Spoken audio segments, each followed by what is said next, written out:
Episode for higher juicy news. Mema we be akwaba. I had the latest hot ekwa eramede bramo enuti. So when you subscribe to channel idea, bomodi and say obe subscribe.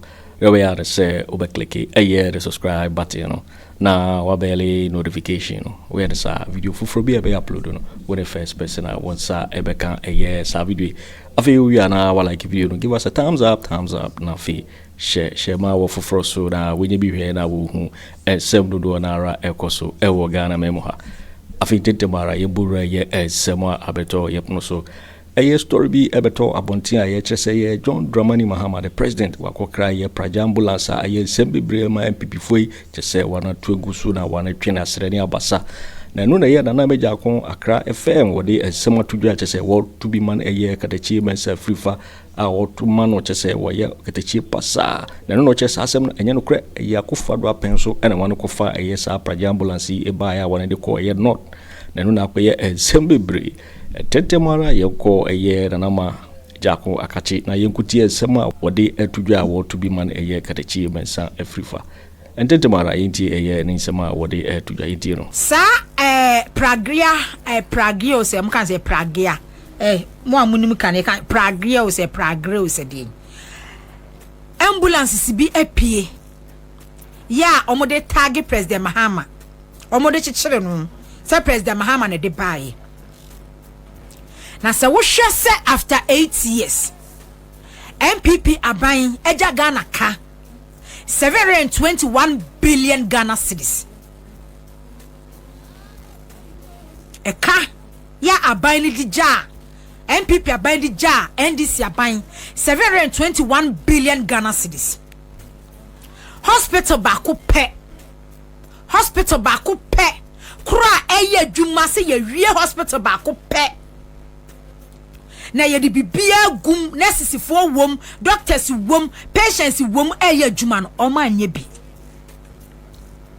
8 years sika eba 8 years ni no what can the late President Mills and President Mahamadu Bawumia a best times 4 and now dunyaye but hospital baako pe district hospital baako pe say ye sie wie bibia wom ye commission no 8 years omo anye bi di omo ye ya ne say ambulances bisa sprinter na omo yi amaye na ambulance no e na omo kofa sa pragia no e de bae enti MPP fo na ma start sa agenda no a mudi president Mahama tem se Ghana fo hwe ambulance a president Mahama bae wa import di aba no what it means ni is simple mu ankasa munim ye say party ni mu leadership no omo ye fun papa because se otimi ekira se president Mahama na de baye na president Mahama dwen papa ni team president Mahama eni suade hunya papa oni good vision e de magana enti no okofa sa pragia we de ba Ghana ha northern Ghana say omo na enyusu e di president Mahama tem knowing very well say sa pragia ambulance no eye Akufo Addo aban na de ba Ghana ha enye president Mahama entina ya na edru baabi ebinimu ka say nipa bebre na still omoda so defend MPP no omo agimi no because unim say enye president Mahama na de baye unim say na Akufo Addo na de baye enti se woda so ese wo ye MPP ni na se wo defend anche se wagimi yes aya simple unim say de no omo ye ne nye ade enti na wo se kofa pragia ye fasika say ye de kofa pragia ni ya brand ni say ambulances ni ya dia northern region dia akoma wo mu president Mahama baye no after 7th January no Ghana ni be na ati say president Mahama akwa import bibi dia ba Ghana ni be mo sorry a mo dia mo na me ka kire MPP for say mo dia mo nsue nyansa no say mo nsue nyansa mo hwe ya mo beto opposition be say 30 years o se mo ahunu nyansa na mo nsue nyansa na mama mani ante na mama mani ambia mo beto opposition 30 years Okatakyie free fan social media na wote so di be gisika Kwaku ate pamu ni free angel no Wo be any wo be fan wo because what time radio so kan kwase asem. Me ntwa me ade ya chena me ye monitor. It's like he's full of himself. I say he knows it all. Onim bibia on and so what time radio so kwase asem kwa na waka. Nyansa asem ba kokro Okatakyie free fan ka bi.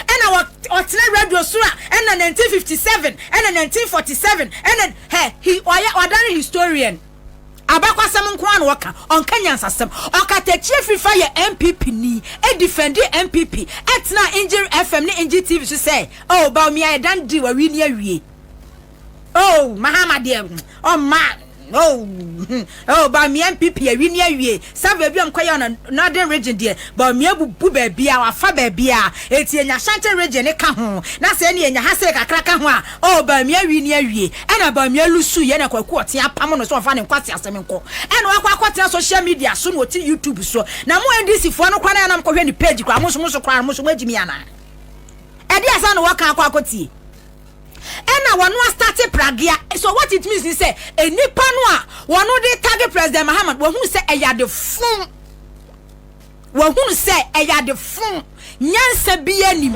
adwene bi anim say ye fancy kasi akofa pragia ambulance akoche ambulance na bi de ene that me Facebook page issue enie 2022 ko Ghana web kokwe story ne ho Northern Development Authority for the import and this pragia we say bag e baaye pragia ambulance we 2022 ko Ghana web me the story ne ba be to Ghana web ne wo hu baby a sadie we free e baaye and Okatakyie started on social media baby president Mahama no my video ne na so mo president Mahama no pragia na do dey ambulance so what it means say we you fool we jimi because only we yes anya president Mahama na de ba ye ba o de ya agenda o de propaganda but enkofo na o mo de ba ye na wo support wo na wo di wo machi because we jimi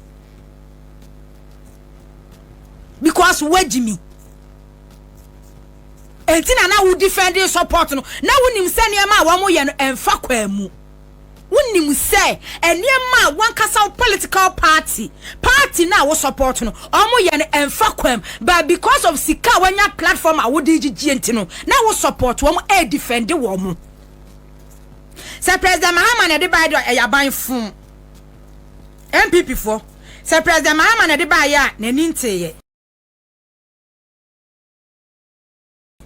eyaban fun northern region for wonwene wo mo ho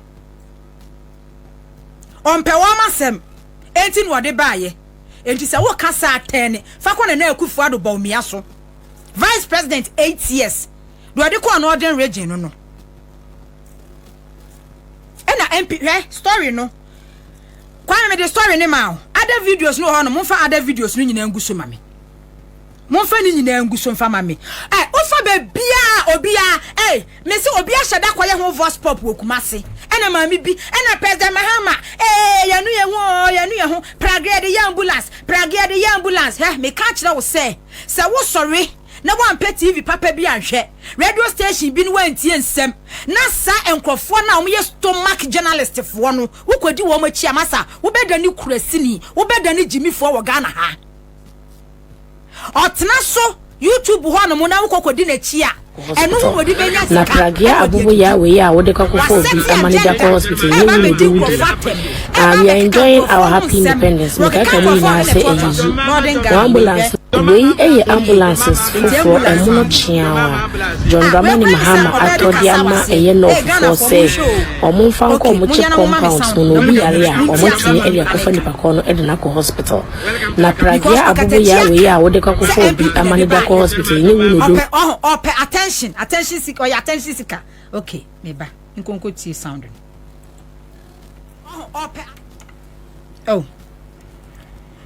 hospital na pragia abubu ya we ya wo de kakofo bi amanija hospital ni we do we are enjoying our happy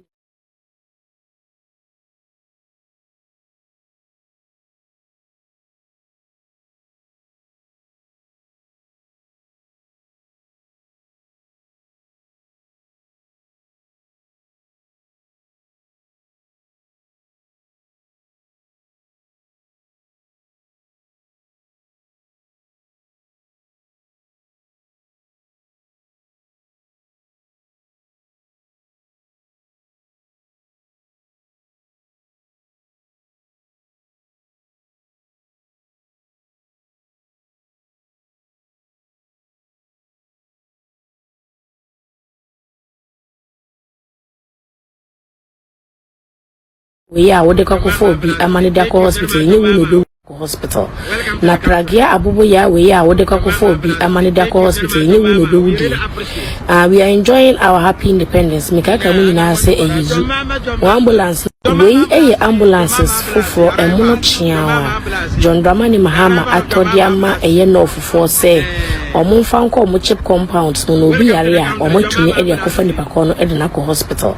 Na Pragia Abubuya, we are what the Akufo Bi Amanidako Hospital, you will do. Hospital. Na Pragia Abubuya, we are what the Akufo Bi Amanidako Hospital, you will do. We are enjoying our happy independence. Mikaka Muna say a yuzu. Ambulance, we ambulances for a monochiawa.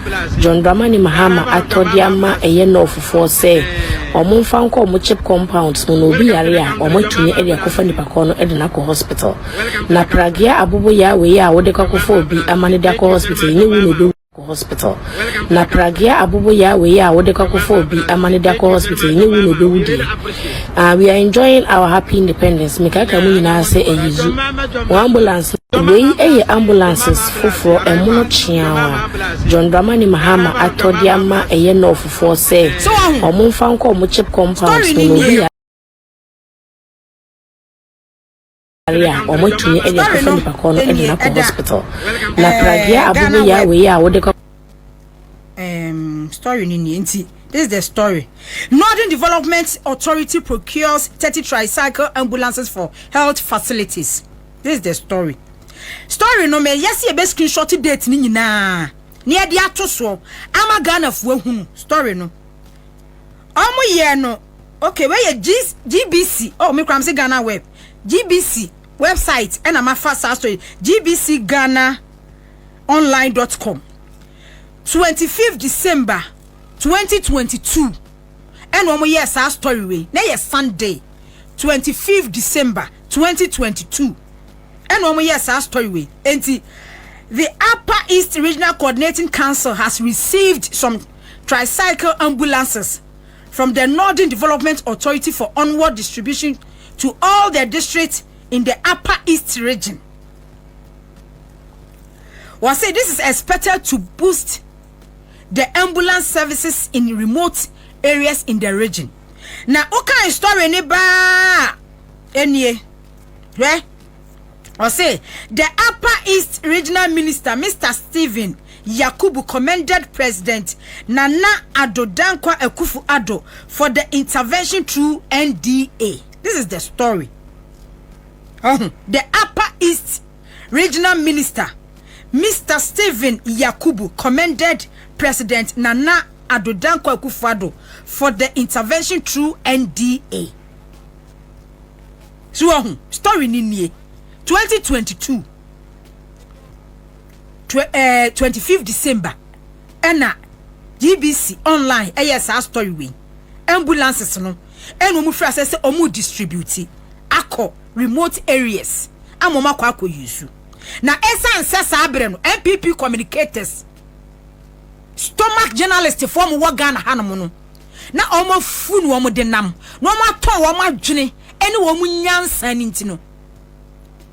Wama who the need so mbeye who dede se wo koya kwan e remote area wo ya president na se omanfo to about the mawa the here so be koya kwan e remote areas na accessibility aye easy e de ama wo manfo because akwan ya ohia pragia eno de ya ambulance e ko enkran nwenwenwenwen no e ho no musu bi betimi akọ patient e betimi akọ fire for e de na ba nearby clinic and say hospital district hospital but because of say akwanfo kwantantent Okatakyie ni MPP communicators no oma ehunu nyansa anka nkyere na Akufo Dr. Bawumia ban say ye de ehia na de ehia ne say wo be kwa ye akwan ye what those remote areas no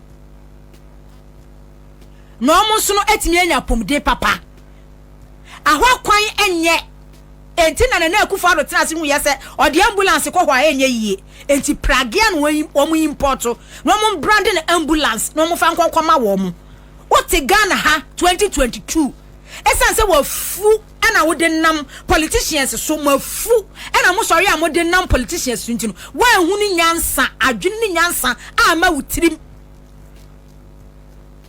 se ka kire wo MPP aban na wudidi mu nyafu no ka kire wo mo se sika no a o mo fum ni nyafu o mo wie ni nyafu no o mo fanye de ehia e fa matemamfo de asan de na wo gie di ene ehia o contract ene ne awu benya eno na ehia nti wa hunu nyansa an you so platform an kan kire Akufo Addo ne Bawumia ban say those remote areas no one so ehia ambulances papa pragia kwan emfutu kwan. Okay, so this is the story. Northern Development Authority procures 30 tricycle ambulances for health facilities. Ena Kwame Diato so ewie dia mame no. Ena eda so no. Tan mame kame se ye bebe tena fidie ye chi. Na se ye be singi praises. Oh, President Mahama wo badwuma wo yade. Hey minister ide ade a wo ye de. Minta kando. Oh, one kasa so woni mu here sense ma wo ka no. Eno na do beku opposition. But because of said wo wanyantie no, ade na enya na wo be sorry, na wo be cassette, wo be use platform, no wa cassette ya no, de wo gie di ne hiam. Wo dan ya wo gie. Wo sika wo gie, wo contract a wo gie ne hiam, and then wo benya followers. Now we also spread false news, false information. No ma circulate ni be bia Mahama ba biemo. Mahama ba biemo. Ena President Mahama no waba no. Ena ba waba de mo hwe ambulance a wo de ayi wakwa fa de aba. Na President Mahama ba no, what say was we import to bibi de aba. After the swearing in, ade a wodi hu dwuma ya na semihia. Eye energy sector ECG for ka wo ma body agu ha independence power producers for e ka say ne wo mo ebedundumo mo machines fast meeting chief of staff ye meeting President Mahama ye meeting energy minister ye meeting wo mo ko Nigeria wo mo ba West Africa gas pipeline eno my ya de producer so ya de eno answer stories no mo de basa enti enie ene da so no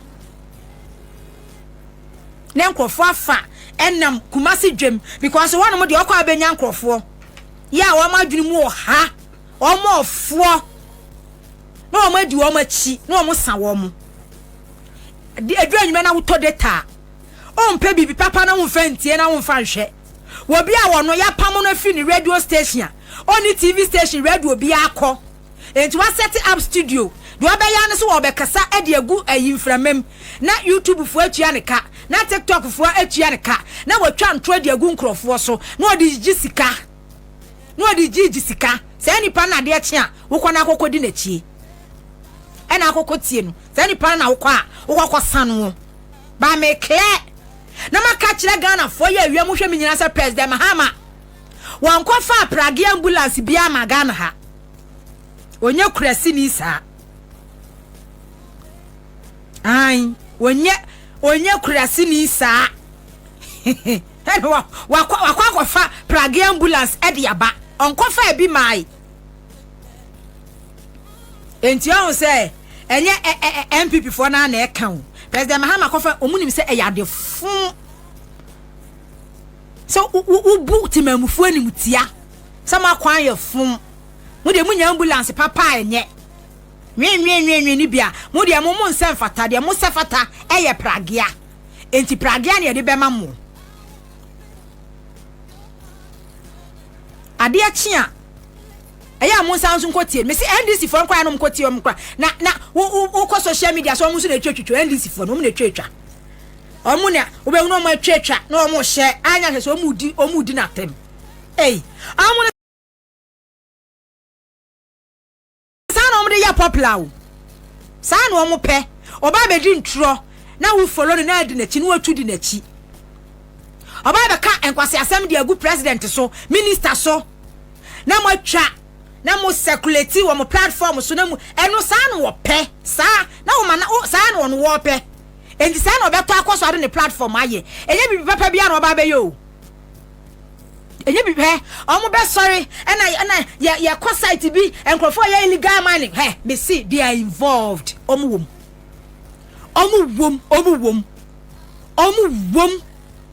no omo the camera say see omo so no omo ni namu mo hu the man assassin no. What are you people doing? Look at what you've done here. Look at the land. Look at the river. Look at this. It's a lie. Omo buwa. I'm telling you so omo buwa. Akwabia otchere radio station bi so no oyadwuma wa ha wagya ko ba bi fufuro. Ode ne hu aba no ne nam. The last obi ka kire me say Western region ho no mo. Wono gala no wo tu bi wo ho.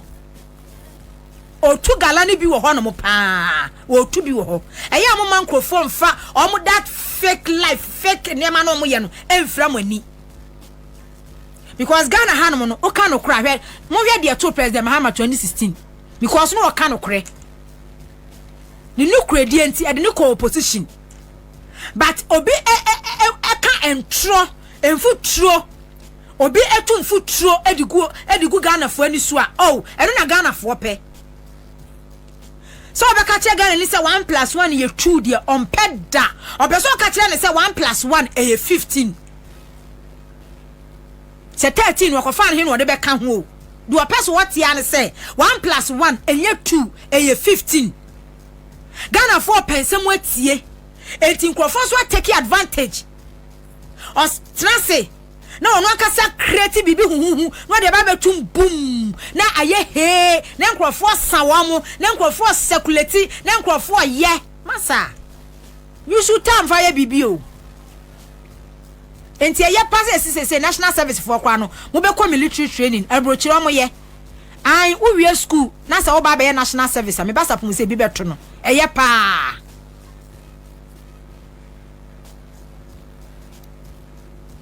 na wako training na wadwini mu abie. Okay, Vivian Opon or say I am very glad that the truth has come out because this falsehood has spread across the internet by the Jandam MP people. Lem the evangelist Mauto was no credible media station will employ Okatakyie. Now why na be? Why na be? Ibrahim Abdul Karim. Also Okatakyie no crowd dey hear me. Hey, mo so the IGP ko inso dey hu hia mo pa o. Okay. Nana Governor said, can you tell me the title so that I will search for it? Which one? Mami who governor mami who? On social medias oh enya me say. What dia wo kwa GBC a. Mo so mo start am circulate. Ma obi ya hu because almost yire wo ho kora ya hu ayi. GBC online 2022. Northern Development Authority procures 30 tricycles ambulances for health facilities. Say oh boy ya ebeba ebeyi story naba. There are some videos ukra ebi on my videos ni bi on mo be hu ni say omu post to ye our TikTok no 2023 say ambulances ni be do 2022 and to almost start at check call areas no those areas na omu chede amom no cheap compounds no omu chede amom no omu start check in 2022 2023 and ebinum enya ye ntu be hu say videos ni bi ho no ma wo hwa se date ni kura no 2023 ebi ye 2024 efiri ho no mo na chese basa na eba omu keka fake news o mu follow omu na omu adwin ni omu timu panyina da ne say omu ma president Mahama enso CD omu timu panyina no so omu ma president adi omu be ye ne ma chese ebegu nanimu asenko a mahu na no obi so send video me rebi kan kwase samsa and I'm say enipa no de amuka ye nyina no anhodu obaye president omu suro se ansha president Mahama constitutional review no obeka so osanso akobiem enu enti o kwa mo bi aba ho omu suro se constitutional review unso mu to opposition no omu ke kan president Mahama obeko second term enu omu hu se the real president Mahama astati adwuma no se the president Mahama ekono no a omu suro se Ghana for obeka se president Mahama entoa so enti constitutional review no omu suro se ahwe president Mahama be ye mra no mu bibia ka se o sakọ na se me kwa matena aka Say me dey president Mahama start here memuo no. Say ya no wo kɔ no be ye adwuma. Uncompleted project ahodo ba be ye. Ama Ghana ye free senior school ba be ye ni ye a.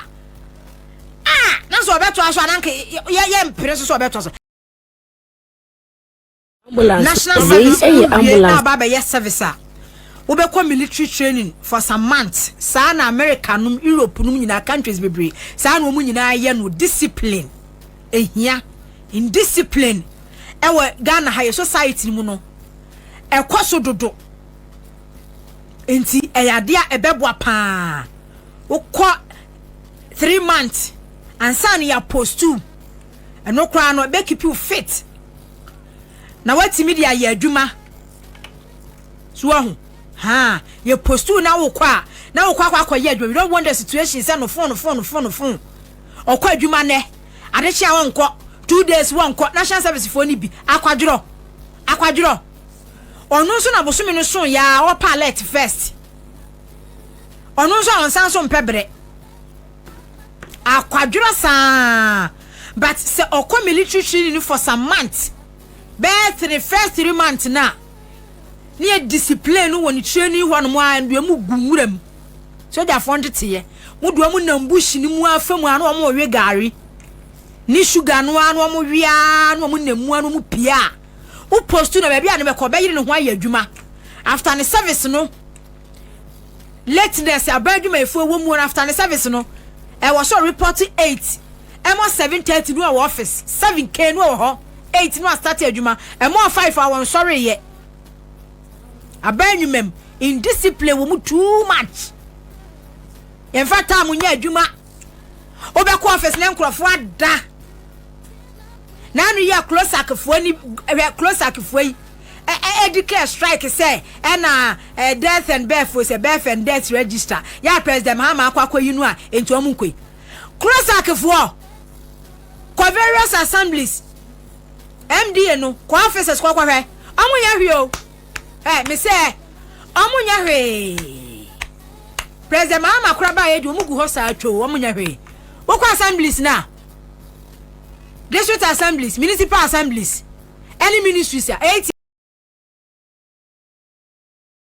yes ni omu gu ho omu nya hwe enti adwuma no omu ntro omu nko omu especially omu ye adwuma wa assembly no okọ 2 days in a week wakwa bro so 3 days in a week bi wakro mu nsi wo omu nso na base pay eka omu nso na sorry dede pay salary adjustment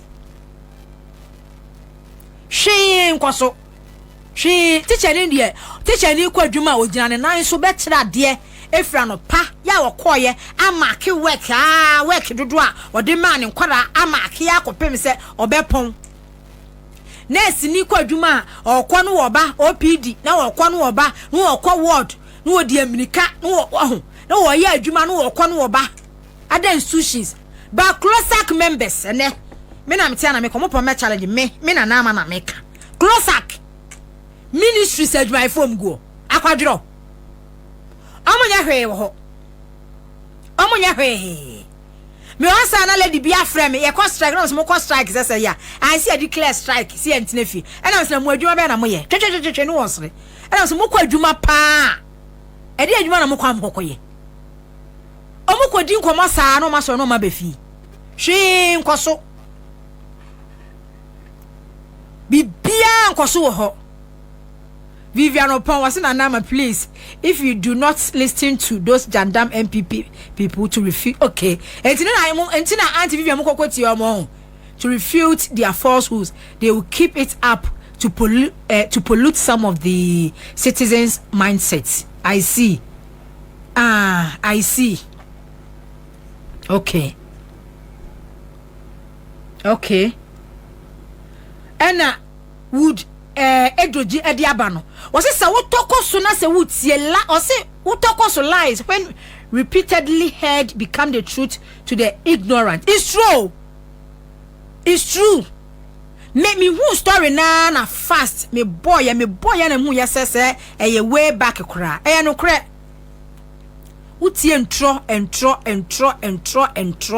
saa na fa na ka utrim ade aye entro ade anya no kora no ubehu se na aye no kora e wo utrim enti na obi edi ntro a oboho no aboho no hanhan nani no ahenham no aye jire no ho wonu ani bisa ade na woka no enye no kora but wo hwe ni posture ni demeanor eni de bia wa ye nanim straight eni de bia wa henham na wo boho no mo hwana nanim se na Akufo Addo ba ye president abese Ghana why na adwen ben tirim se Ghana pa no under president Akufo Addo Bawumia Ghana bese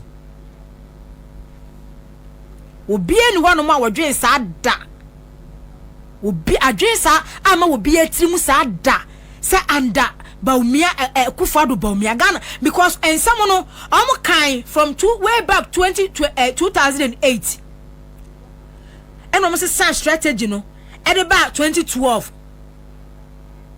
and 2012 no and almost strategizing who said there be Ghana for do mu here yam tro oh what kind of crap pass what kind of crutch Ghana near yenum ya ye kan ukrai ye see ye mu ade me na men chese nipa bu mi se mi mu ade because me eye a me ye woni maka kire wo se eye wo pa kume wo pa me ni wo ye adwuma yi madi me ka kire wo se eye b eye c enti ye num yi no ye se ye mu ade